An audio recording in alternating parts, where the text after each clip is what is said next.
Hello, everybody. I hope everybody's having a wonderful day now that we are in the month of May. I am Chef Val, and every Tuesday I come to you live at 3 p.m. on both Facebook and YouTube. And I hope you get a chance to join me. I'm going to turn the chat on. So if you're tuned in, you can say hello and let us know where you're tuned in from.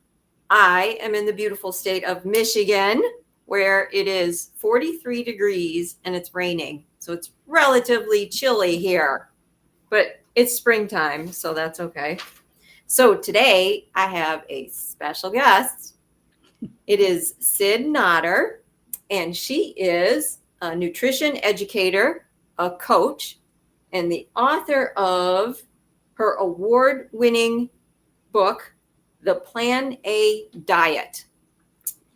She, for over 25 years, she's provided a variety of health and cooking classes. She's so well-versed in the health benefits of eating whole foods, plant-based. Today, she's going to share a little bit information with us about foods that create inflammation in your body. Such an important topic. So welcome, Cyd. Thank you so much for being here with me today. How are you today? Thanks, Val. I'm doing well, thanks. And it's the same here in Illinois. It's 43 and raining and chilly. Yeah. Well, thank you for having me on today. I really appreciate it. Mm-hmm. Yeah, well, I'm honored that you're here and you're going to share your wealth of knowledge with the audience. So for people who may not know you, why don't you give everybody a little bit of background about yourself?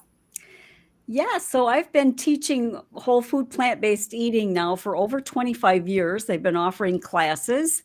I taught this inflammation class at our local college for many years, the one that I'm about to present to you, a lot of the same information. I'm the author of this book, The Plan A Diet, as you mentioned earlier.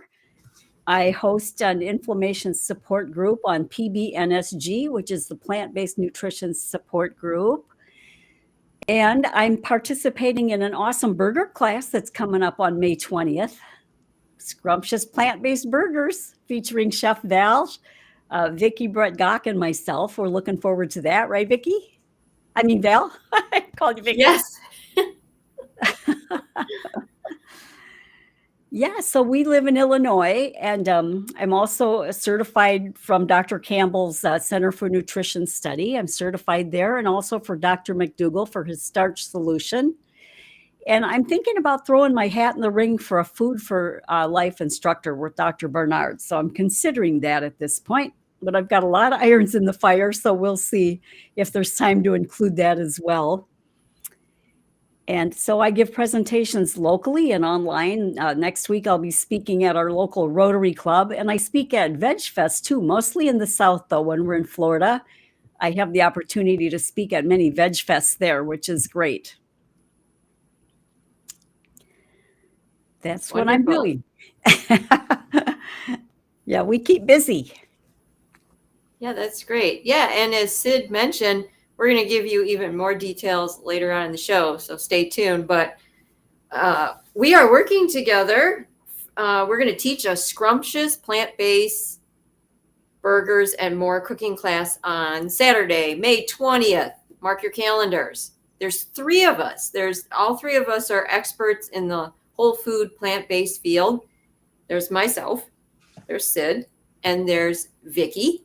And we have all created a veggie burger. It's fun, it's interactive, and everybody can help participate. You can either make the recipes with us, or you can just sit back and relax.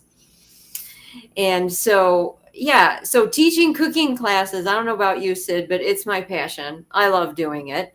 And I enjoy in-person classes. I like the interaction, but now we've kind of gone virtual, which I love because I can connect with people who are not in Michigan like you in Illinois. So what has been your experience with in-person cooking and virtual cooking? It's been mostly virtual since COVID. Most everything has been virtual. During that time, I was teaching through the college virtually, but when COVID ended, they went back to in-person teaching at that point. The Veg Fests were all in person still for the most part, but most of the things I do are online. All of my courses are offered online, and it just is easier, like you said, to reach the people that you wouldn't normally reach. It's a wide audience when you're teaching online, although I love to do it in person too, because then I can feed them, right? I can give Yes. them tasty food, which is the whole thing. We want the food to be great and delicious. And oftentimes, if they can taste how good the food is, they'll say, "Oh, I could really eat this way if I wanted to." Yeah. So it's an eye opener when they taste it. Yeah, I think that's what people are most surprised about is how delicious the food actually can be.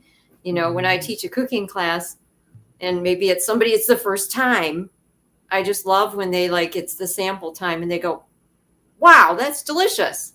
And we're like, "Well, we wouldn't be living this lifestyle and cooking these foods if they weren't delicious." Exactly. Yeah.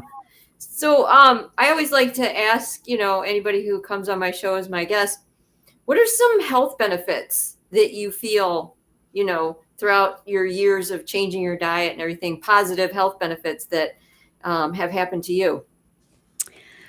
Well, for me personally, my cholesterol, when I was in my 30s, my cholesterol was over 200. I had constant colds. My immune system was shot for the most part. And I was diagnosed with osteopenia, right? My bones were starting to thin out. And so I had all that going on. So after I changed my diet, though, all of those things went away. So, but with my clients, that's where I really see the big dramatic effect with the people that I coach. And in my book, I have 8 testimonials from local people. One man was on 8 medications. He's now on 0 medications. People with diabetes, get off their type 2 diabetes medicine. Inflammation issues, which we're going to talk about today, plantar fasciitis and tendinitis. Anything ending with itis means that part of the body is inflamed, right? All of that, it can easily be reversed.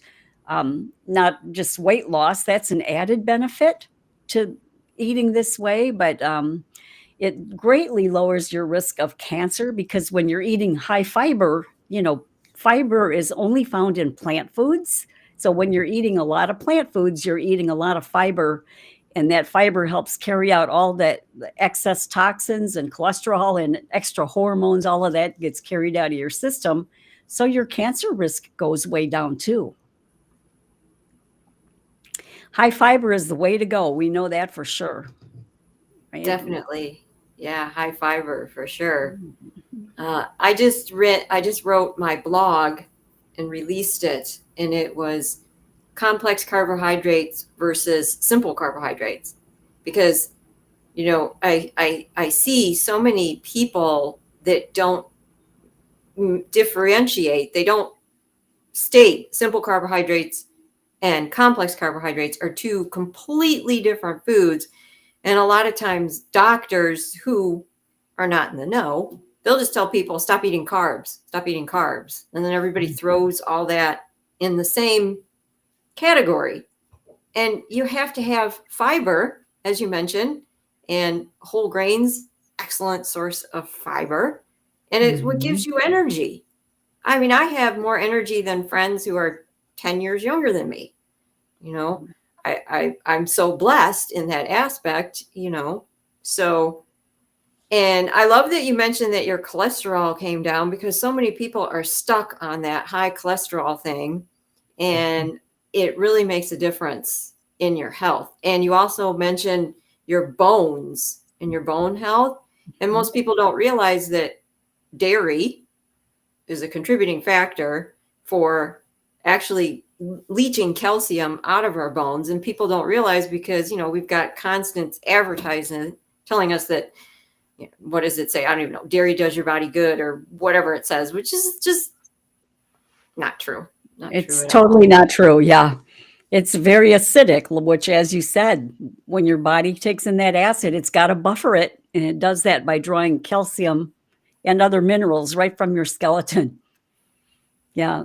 So I think we must be on the same wavelength, because just in my second or third week ago, I did a blog on the same topic of refined carbs versus complex carbs. Yeah, and how people have developed carbophobia and they're avoiding anything carb related, which is crazy. We want to eat the complex starches and potatoes and beans and rice and corn and all of that good stuff. That's what we're meant to thrive on. Like you said, it's the body's preferred source of energy, complex carbs. Mhm. I wish some more people would get that and understand that. I really do. Yeah.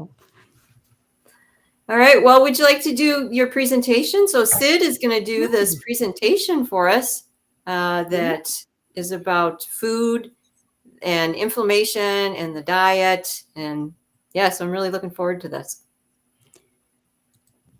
Okay, All right, let me pull it up here. Hang on one second.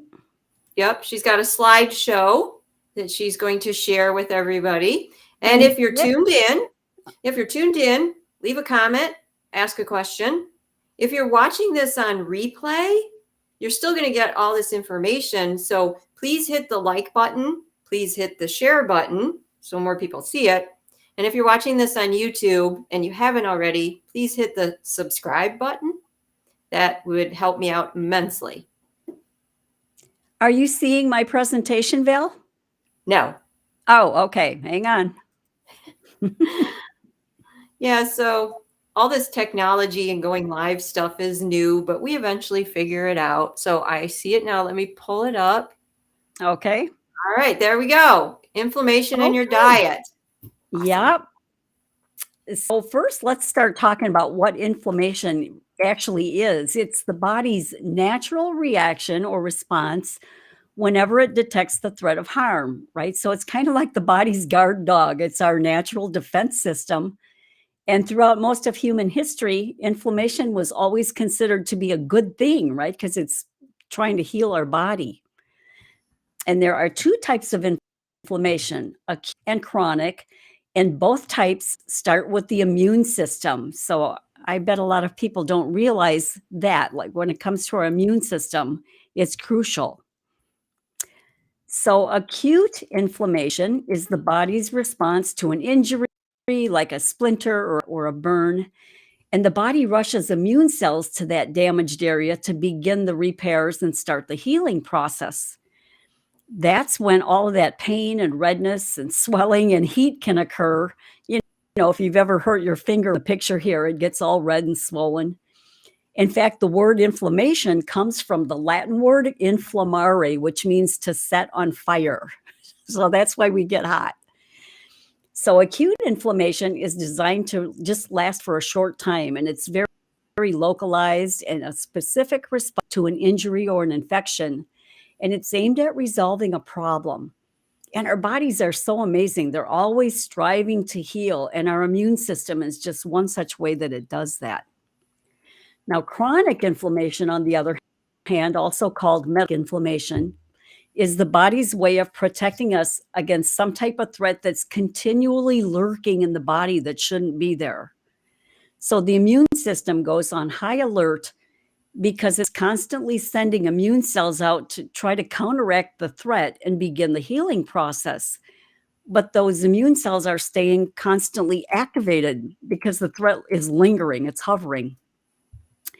So those activated immune cells that stay in the system can result in that persistent, systematic, and chronic inflammation, which plays a part in so many of our chronic diseases. Pretty much every disease and ailment has an inflammation component with it. So an overactive immune system results when inflammation overstays its welcome. And at that point, it's no longer protective to our system. It's actually damaging. It's just like we're red hot and swollen all over internally.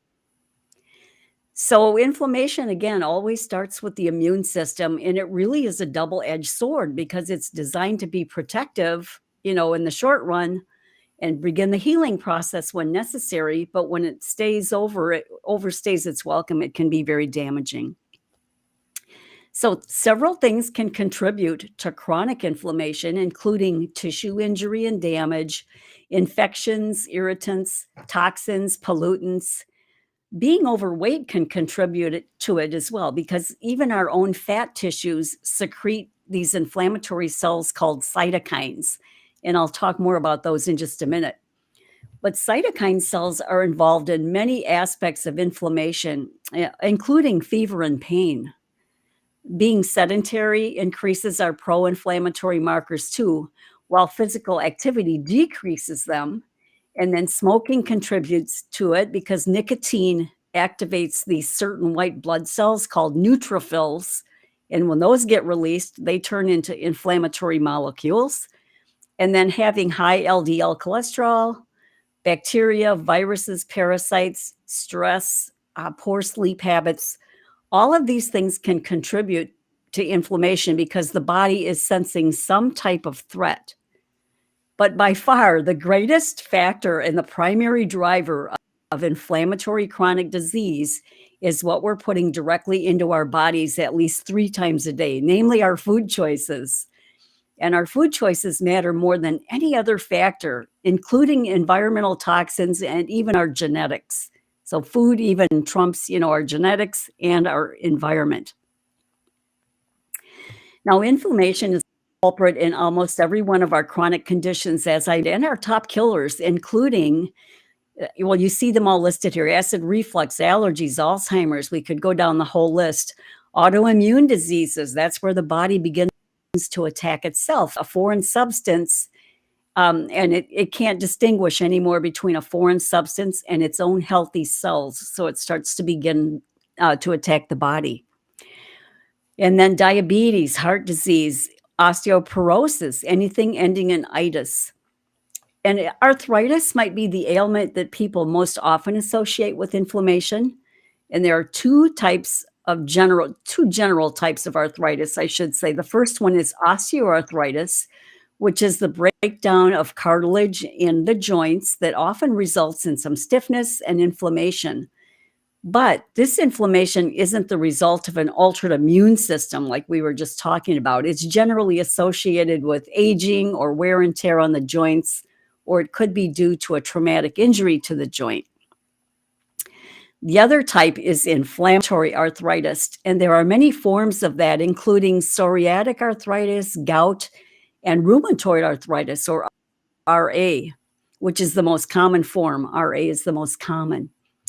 So inflammation of the tendons, ligaments, and joint linings all contribute to RA, and these conditions result in pain, stiffness, swollenness, limited movement, and sometimes fatigue.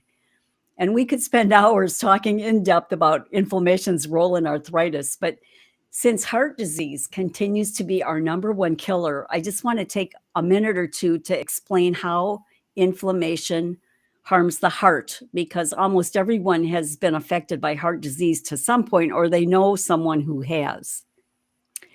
So our arteries are one of the most likely sites for inflammation to occur, because the lining of our arteries is where deposited fats and cholesterol form these little plaques that resemble small sores.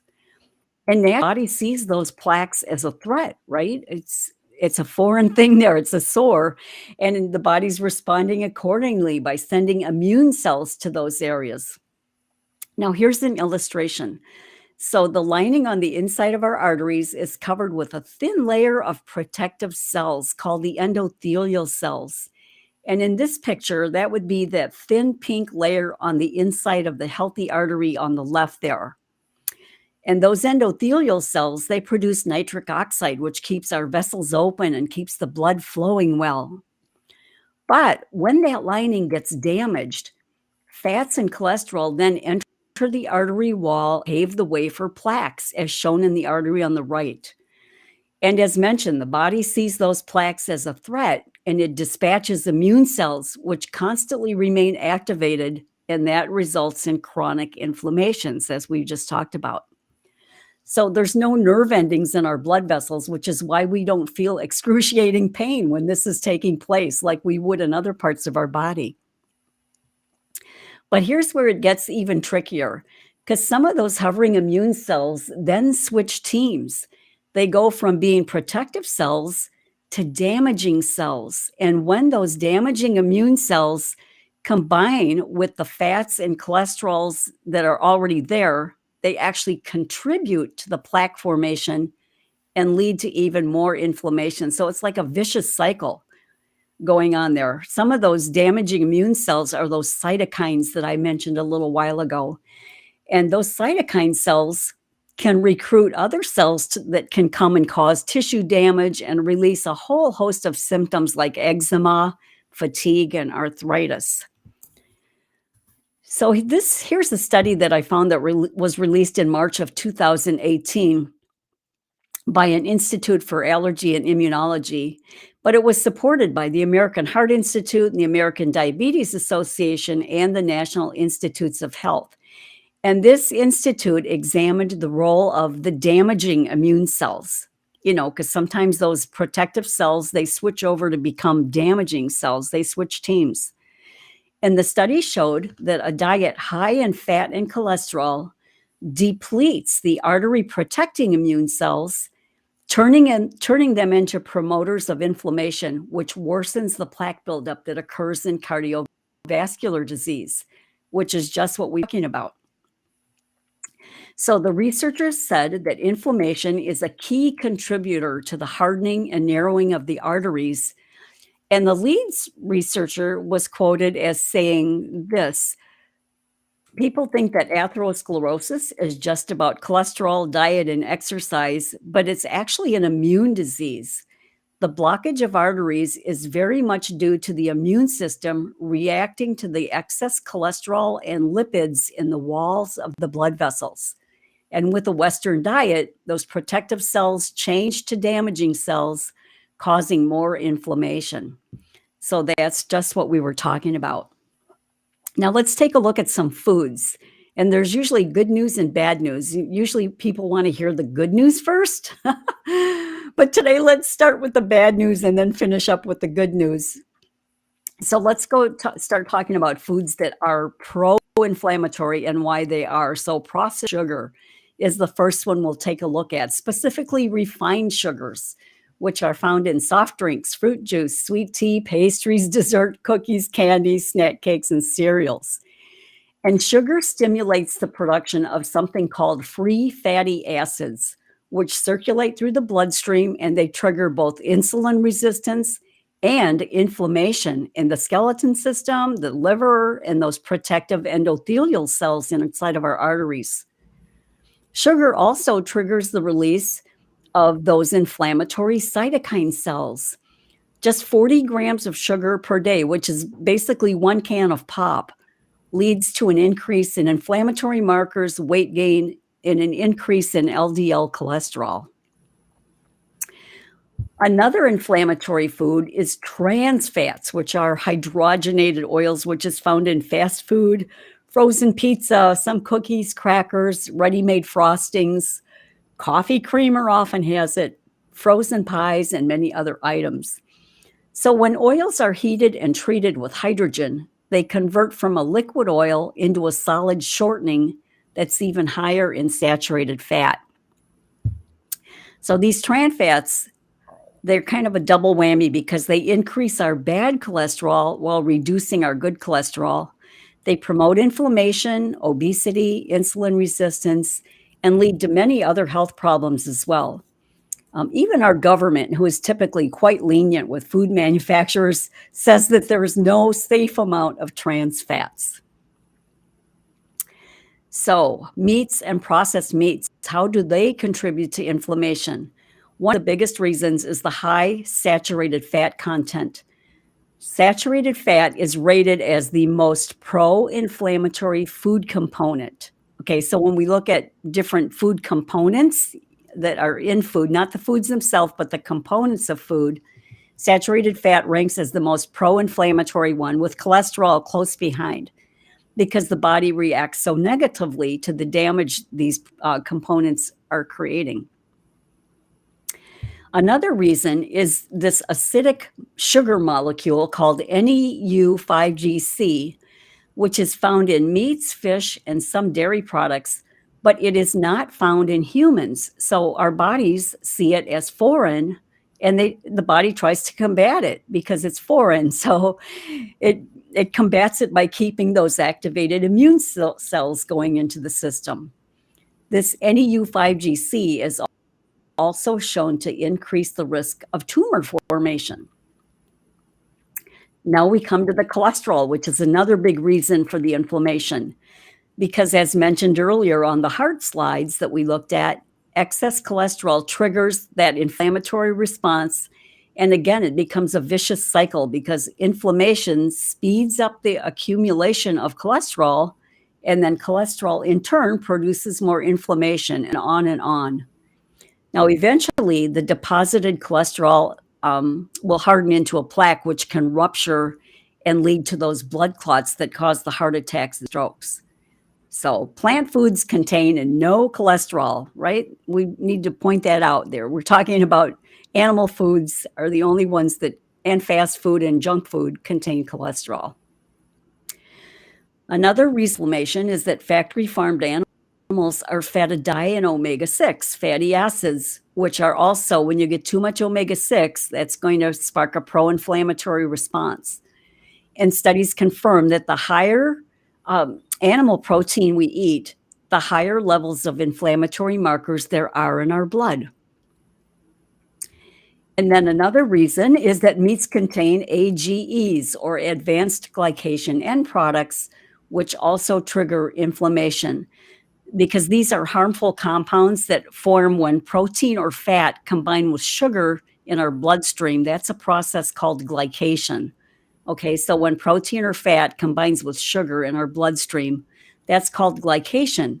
And these AGEs can form either inside of our body or in the foods that we're eating. And certain cooking methods of meat, like grilling and frying and sauteing and roasting, can cause the level of AGEs to really skyrocket.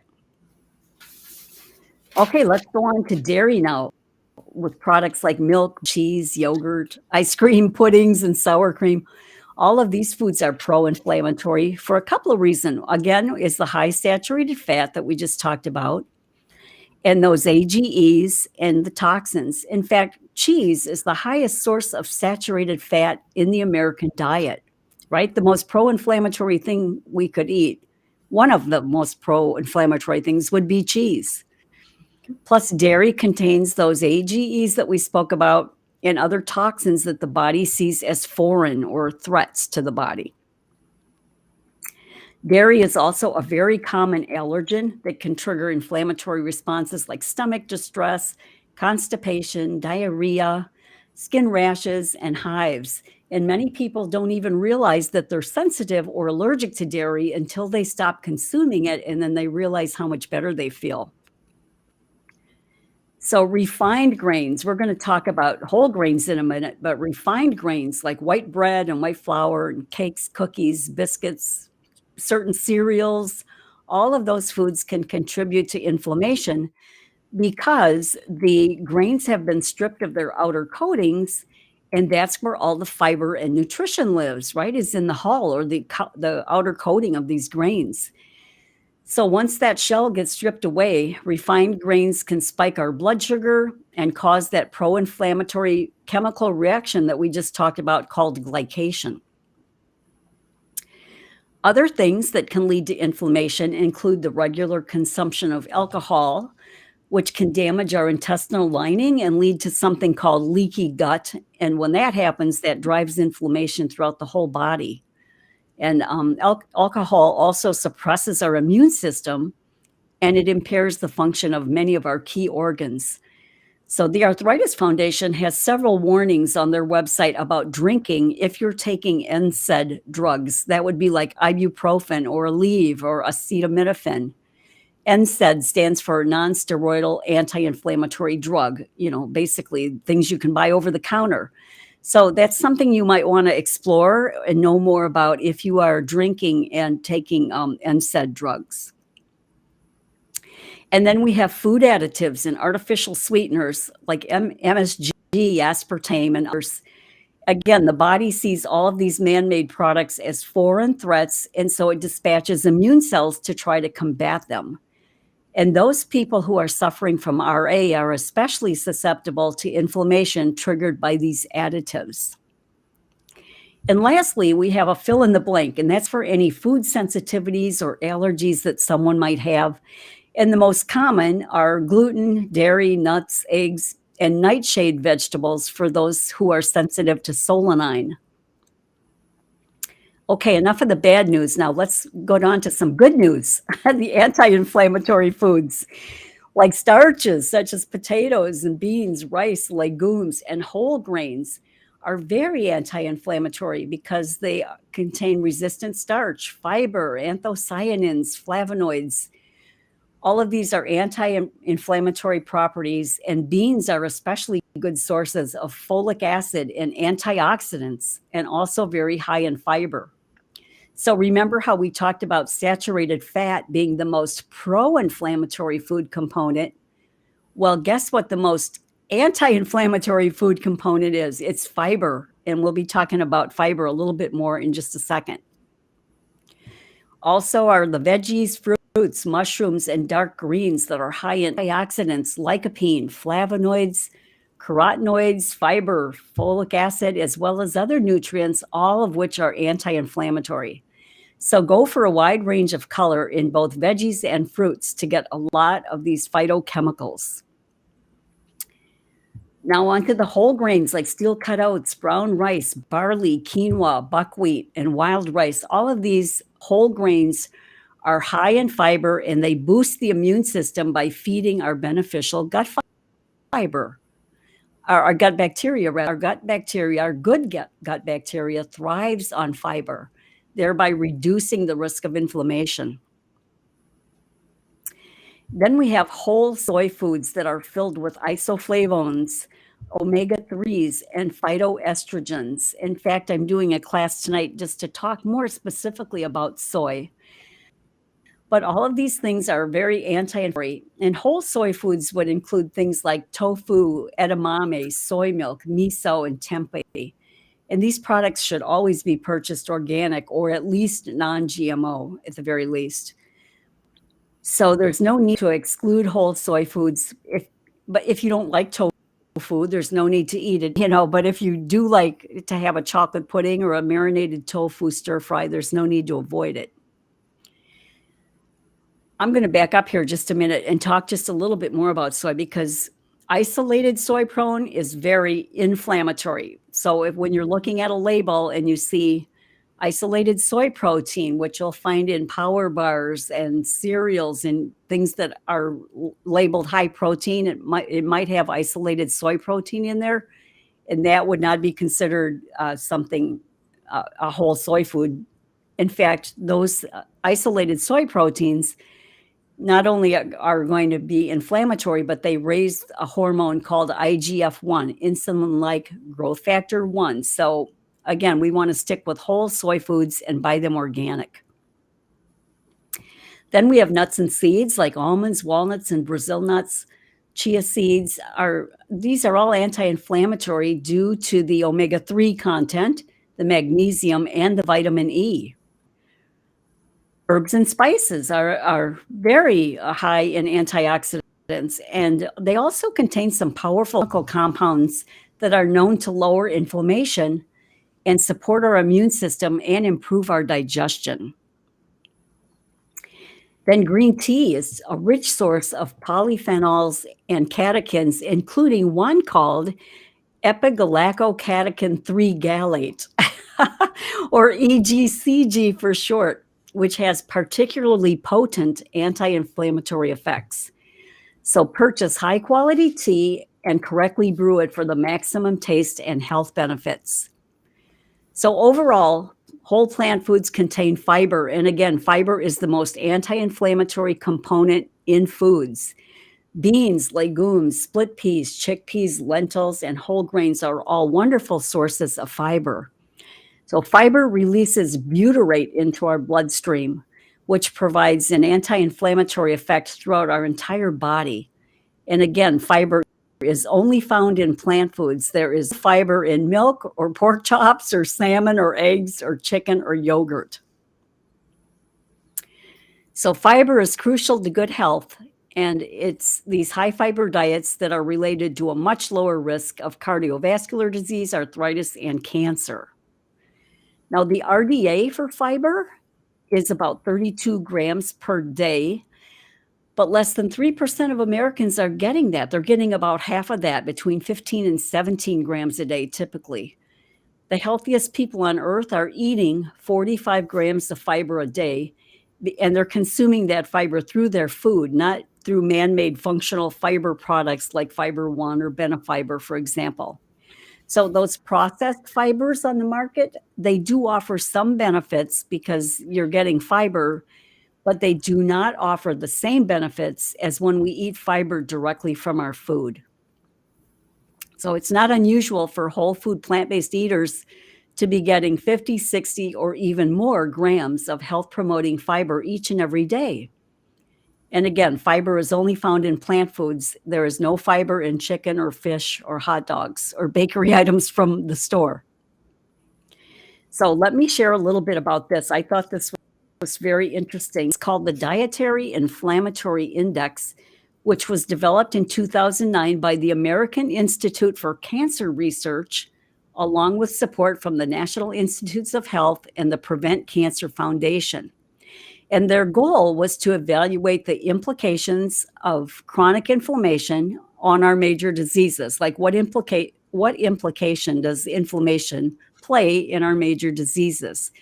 So the index doesn't rate individual foods per se, but rather the different parameters of food, like those components of food that we were speaking of.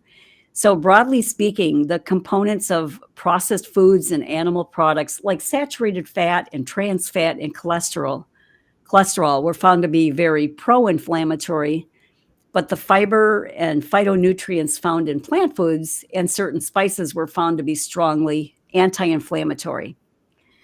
So on this index, the more pro-inflammatory diets had a high score, and the more anti-inflammatory diets had a low score.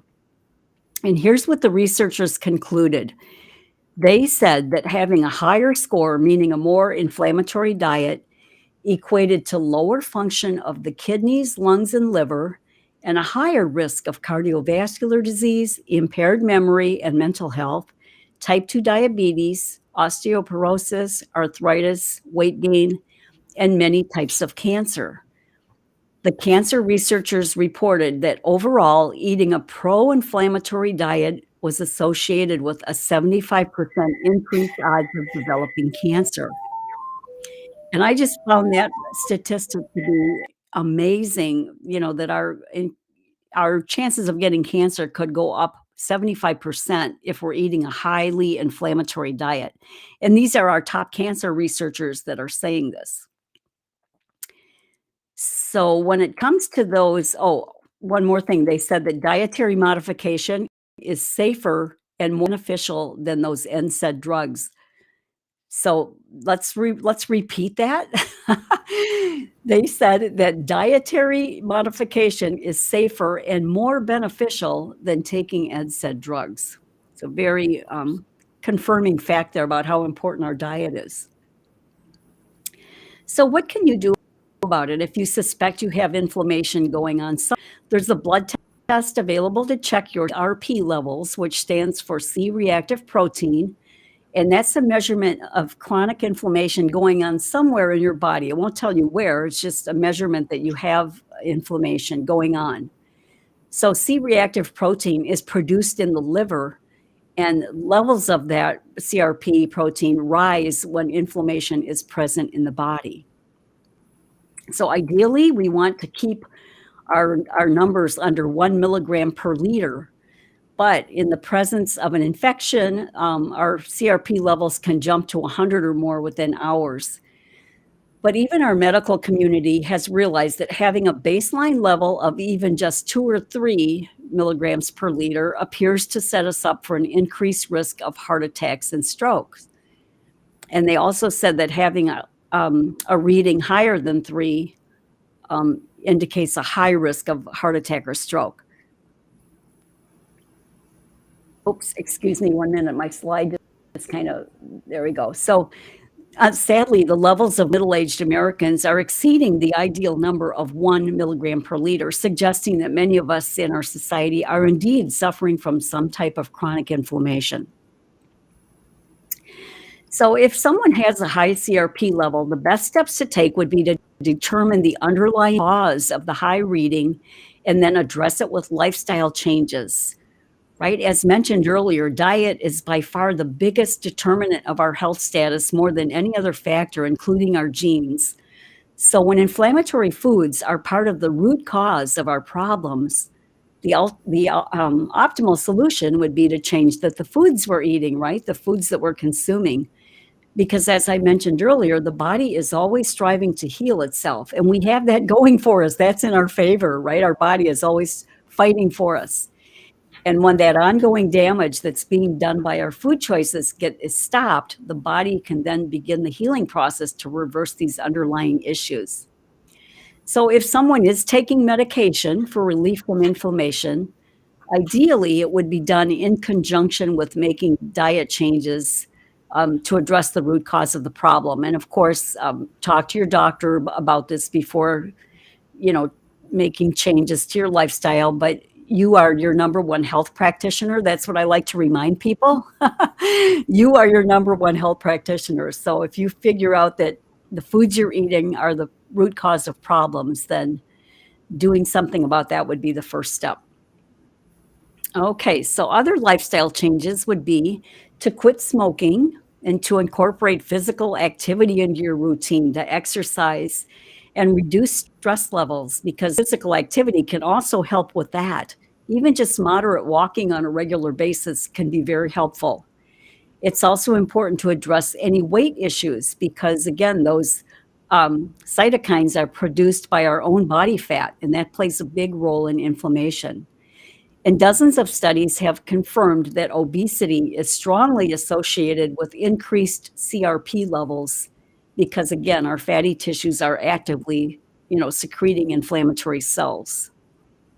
But again, the biggest factor and the best thing you could do is to consume the most anti-inflammatory and health-promoting diet available, one that's high in fiber and filled with densely nutritious whole plant foods, and it has the ability to reduce CRP levels by 30% in just 2 weeks. Now, we don't have time to address all the miracle claims that are out there, but I just want to put a little reminder here to be very wary of those because it's the totality of your diet that matters. It's not a supplement or just adding one superfood to your bad diet. It's the overall pattern of a person's diet that matters more than any one thing. And that's not to say there aren't some superfoods out there like turmeric and flaxseed and blueberries, all of these foods and mushrooms. But adding those foods to an already poor diet isn't going to make much difference at all unless your entire pattern changes.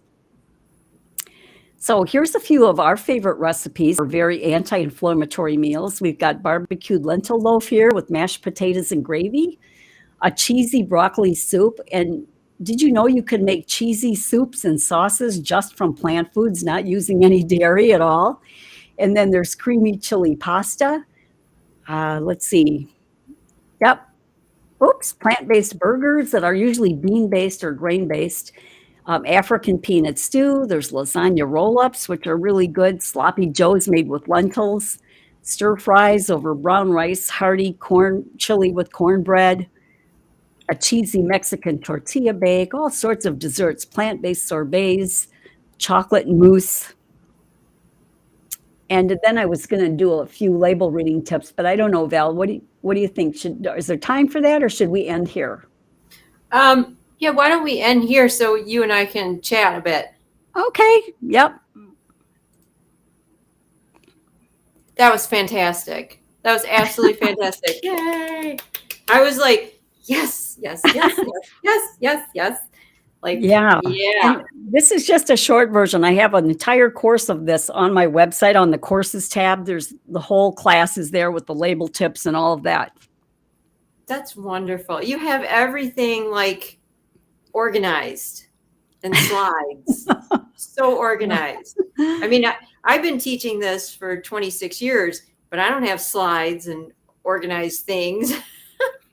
I have to do that or my brain, I'll be off in the weeds. I have to stay focused on the topic or I'll be talking about something different. Yeah. So, body always heals ourselves. That's one of my biggest things I'm always emphasizing is that the body is miraculous. It always wants to heal itself and it can heal itself. Sometimes we need to get out of the way because we're feeding our body poison and that's why it can't heal itself. Exactly. Very, very important. And I think people don't realize that. They don't realize how miraculous the body is, right? Always heal itself. Yeah, I'm surprised at how much abuse it can actually take sometimes, see what people are. I am too. I am very surprised at how much abuse it can actually taste. And the AGE, and you pronounce the words that stands for, that's in the meat, AGE. And I just love that because it spells out age. Yeah. You eat those foods, you're going to look like you aged, right? Yeah. Inflammation is a big factor in early aging, actually. Oh, it is. Yeah. Oh my God. And I have to tell you, Cyd, you pronounce those words like a pro. You got those big, long words. When I teach a cooking class, sometimes I just tell my students, yeah, it has this antioxidant in it. And the word is like this long. So I'm not even going to attempt to pronounce it. Just know it's an antioxidant. Okay. And, yeah, you pronounce those words like a pro. I was like, wow, did she just pronounce that incredible word? Well, this is a class I've been teaching for quite a while, so I'm real familiar with it. And soy. Oh my God. I love soy. I love soy for a long, long time. And when I started teaching cooking classes, I was teaching about tofu and tempeh and miso and all the health benefits. And then a few years in, people kept saying, oh, soy's bad for you. Soy's bad for you. I'm like, what are you talking about? And then I started to read. A lot of times they were talking about the refined processed soy, which obviously you covered that too. That's not good for you. But they were also talking about genetically modified soy. Again, that's not what they're talking about. But there was like a whole movement out there putting out information that was not true about soy. And then so many people kind of got afraid of it. Like we were kind of mentioning, people are afraid of carbs and they got afraid of soy when it's so healthy. It has so many health benefits. And I think it's absolutely delicious and it's really versatile. You can make so many recipes with it. So I'm really glad that you covered soy. And you said you're doing a soy presentation later on today too? Yeah, tonight is my plant-based nutrition inflammation support group. And so we're going to be making a recipe with soy tonight. And I'll be talking more about the misconceptions about soy. I love Dr. Christy Funk. She's a breast cancer surgeon. She's been on Chef AJ. That she used to be against soy. And when she started reading the research, she's now promoting daily soy. I mean, now Dr. Greger says, if you have thyroid issues, you should limit your servings to 3 to 5 servings a day. But I don't know anybody that really eats that much soy, 3 to 5 servings. But something to keep in mind. I do have that on my website. Is it safe to eat soy? I've got an article on there called that, which explains that the estrogen in soy is a plant estrogen. It does not raise the estrogen in your blood. There's no need to be worried that you're going to get cancer or that your boy children are going to, develop breasts or anything, all those crazy myths that are out there. They're so not true, yet so many people who don't know that, and they find out that you're eating soy, sometimes the first thing they say is, oh, that causes man breasts. And I'm like, no. But yet they don't care that they're eating dairy, which is the biggest source of mammal estrogen, which they should be worried about. Yeah. So, yeah. I came across a lady, her name is Marie Osser. Unfortunately, she's no longer here. She passed away, but this was a few years back. And I've been teaching this for a long time, and I saw her give some lectures, and she was saying the exact same thing I was about soy. I was so excited. Really nice lady. And she came out with a whole book and it's all about everything you could possibly want to know about soy. And she also lists all of the fake studies where they paid the scientists off to say that soy was bad. It's a very comprehensive book, put together. Very, very nice. Yeah. Mm-hmm. It's actually protective too, because they said that, we have estrogen receptors in our body, but the estrogen, and it does attach to the soy estrogens do attach to our receptors, but they're 1,000 times weaker than a mammal-based estrogen. And they actually then are protective against mammal-based estrogen. So there's a lot of studies that show that even breast cancer survivors who eat soy fare better long-term than the ones that don't. And a lot of times breast cancer survivors, are told to go out and get a phytoestrogen supplement pill. And I'm like, but that's what's in soy. It doesn't sometimes, not everybody, but I'm saying as an example, they'll be like, oh, I can't eat soy, but I'm going to get my phytoestrogen supplement pill because I was told to take that, not realizing that, well, that's soy, right? Oh, That's crazy. Yeah. All right, well, let's talk about our exciting class that's coming up. So it is Scrumptious Plant-Based Burgers and More cooking class. Now, we call it a cooking class, but it's 2.5 hours long. So it's an experience, basically. And we want it to be fun because I don't know about you, but I think veggie burgers are fun. And I always think about veggie burgers when it's heading into summertime, which we're headed in that direction, because I like to eat them outside. So there's 3 of us. There's myself, there's Cyd, and then there's Vicki Brett Gock. And all 3 of us have worked on these amazingly delicious burgers. Cyd, tell us about the burger you're going to be teaching. Yeah, so mine is an Italian pizza burger, which is kind of dear to my heart. When I grew up, I worked at a fast food place in our small town. It was called Boodler's, and they had a pizza burger there on the menu. I worked the counter mostly, not back in the kitchen, so I'm not sure how they made this. I think it came pre-made with some cheese in the middle, and they just put sauce on top or something. And then my mom ran a little pizza kitchen for many years. So, I mean, a true Italian pizza kitchen where she made everything from scratch, the crust, the sauce, even the sausage sometimes. So I thought I'm going to create an Italian pizza burger that's actually healthy. So that's what I did for the class. And then I'm also going to make a side dish, which is called black bean mandarin quinoa salad with tangy date lime dressing. So those are the 2 things I'm going to make for the class. And I know you and Vicki are making some awesome recipes as well. Yeah. So that's really interesting. My first job was at a delicatessen. I was 17 years old and I was hired. And at first I ran the counter, but this delicatessen made pizzas. And so I totally learned how to make pizzas from scratch. We made the dough, we made everything. And then by the age of 18, I was managing and running this deli. And that's actually my first job in the food industry. And so when you say a pizza burger, and you used to work at a place that made pizzas, and then your mom made pizzas, so very interesting. Yeah, everybody loves pizza. So your burger is going to have all those flavors that everybody loves in a healthy way. In fact, you have, you're going to teach us a vegan cheese recipe to go on the burger, correct? Yeah, I'm going to teach you a really easy peasy pizza sauce that you can make real quick at home without having to go look for a store-bought pizza sauce, and a cheese sauce too. Yeah, that's going to go on top. Awesome.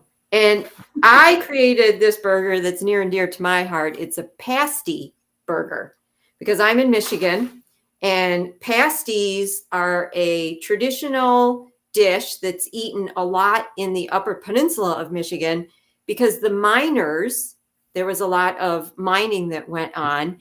And this is a self-contained, it has a crust on the outside and inside is vegetables. A long time ago, they used to have meat too, but we're not doing that. But it has to have rutabaga,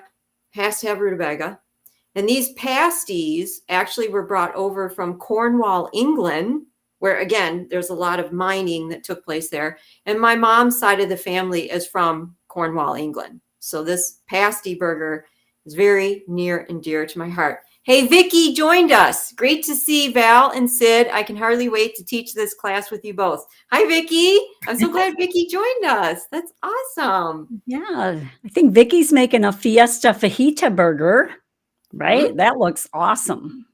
Yes. And she is also serving that with a salad with a creamy Michigan cherry dressing. So another Michigan-inspired dish there.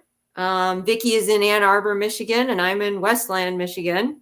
So that's where we are. So this class is virtual. It's through Zoom. But you're going to get the recipes ahead of time. So if you want to go and collect some of the ingredients, you can actually cook along with us. Now, you may not want to be able to cook all these recipes, but pick a couple of them. And if you cook along with us, then you can ask us questions as you cook. Or if you want to relax and have fun, you can just watch us demonstrate these recipes. And then, of course, you're going to want to make these recipes later for yourself. Definitely. Yeah, it's interactive. It's fun. It's live. This is not a recording. You're going to be there live with us. Yeah. But if they can't be there live, they will get the recording, even if they can't be there live, right? Excellent point. Excellent point. You will get the recording. And guess what? You're going to get 3 bonus recipes from each one of us, too. We each have a bonus dessert recipe that you're going to get after the class. Yeah. All good stuff. Mm-hmm. Oh, I can share my screen. Hold on a sec. Since we learned how to share screen, right? just so everybody can see this. You see that? Mm-hmm. Yep. See that burger? That's Vicki's burger there. And this is where you sign up. My website, which is always in the background, macroval.com. This is our page that describes all about the burgers and the menu. And so, yeah, go there and check it out. It's going to be a great class. I'm really looking forward to it. Stop screen sharing. Got it. All right. And did you want to say anything more about the burger class, Cyd?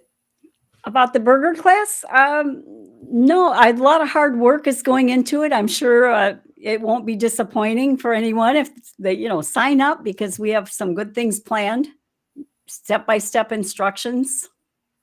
Mm-hmm. Awesome. And like you said, cook along with us if you so desire. Yeah. All right. I like to ask all my guests this question because it's a hard question. Like, you've created all these recipes throughout the years that you've been whole foods plant-based, just like I have. What's the favorite recipe of yours that you ever created? Well, I just made it last night, so it's fresh in my mind. It's pineapple chili with cornbread. That's awesome. Sometimes that is the case. I will create a new recipe and I'll go, oh my God, this is my favorite recipe because I just created it. I love cornbread. I love cornbread. Yeah, I love cornbread. The chili is both sweet and it's got a little heat and a little tang. And oh my gosh, it's really a good flavor. Yeah. Awesome. That's great. That's on my website, cydnotter.com. If anybody wants that recipe, cydnotter.com, just type in pineapple chili. You just made it and you already have it? Wow, that was fast. Well, I made it last year. But I made it last night. I made it last night for dinner. I didn't create it last night. I just. I thought you meant you just went in your kitchen and just created it. And I was like, wow, she's fast. No, I'm not that good. No, yeah. And I did want you to make sure you gave everybody your website. So make sure everybody gets that. Can you want to say it again? Yeah, it's Cyd Notter, just like my name there, cydnotter.com. And if anybody, by the way, that inflammation class, if you put in take off 50, you get 50% off that class if you are interested in looking at that class a little deeper. Oh, that's wonderful. Awesome. Yeah, because it contains a lot of label reading tips, like how to know at a glance if a product is inflammatory, how to know how much sugar's in it, is it whole grain or not? Is there animal products in it? A lot of quick tips. all wonderful information. Definitely. Yeah. Yeah. All right. Well, we're coming to the end. Was there anything else you wanted to add or tell everybody? I just like to end with, life is short. And so we don't want to spend the last 10, 15, or 20 years being focused on preventable health problems, right? That's my goal personally. And I inspire you, all the audience to feel that way as well, because I'm just surrounded by family members right now and friends and people in my circle. And their whole life centers around health problems that could have been prevented. But with this way of eating, we're giving ourselves the best chance to not go down that road. I encourage Wonderful. everybody to follow this way of eating. And if I can do it, anybody can. I'm from an Italian house where we ate a lot of rich foods, and there was meat on the skillet every night for dinner, cooked in butter. And yeah, so it's not a sacrifice either, because the foods are delicious. It's a win-win. You get to eat healthy food and you get to have the best health outcomes. Yeah, that's wonderful. Mhm. Yeah, a wonderful way to leave the live. Thank you. Thank you so much, Cyd, for being my special guest and that wonderful presentation. So much wonderful information. I greatly appreciate it. You're welcome. Thanks for having me on. All right. We'll see everybody next Tuesday. Bye-bye.